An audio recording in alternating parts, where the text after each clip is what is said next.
Nikita Mirzani segera menikah, John Hopkins siap jadi mualaf, alasannya mulia. Hubungan Nikita Mirzani dengan mantan pembalap MotoGP, John Hopkins tampaknya akan melenggang ke jenjang pernikahan. Pasalnya, Nikita Mirzani mengaku begitu serius menjalin hubungan dengan pria yang berasal Amerika Serikat itu. Bahkan, janda 3 anak itu siap meninggalkan karirnya di Indonesia untuk pindah ke Amerika Serikat dan kemudian menikah dengan John Hopkins.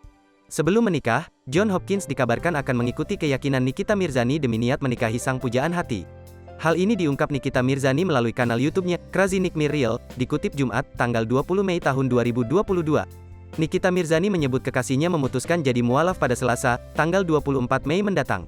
Dia, John Hopkins, mau mualaf tanggal 24 besok, kemungkinan Mei, beber Nikita Mirzani. Banyak yang mengira Hopkins jadi mualaf demi menikahi Nikita Mirzani. Namun Nikita Mirzani menegaskan John Hopkins pindah keyakinan bukan semata-mata demi menikah dengannya. Menurut Nikita, keputusan Hopkins untuk mualaf adalah untuk lebih serius dalam mempelajari agama Islam dan kebetulan dalam prosesnya bertemu dengan Nikita.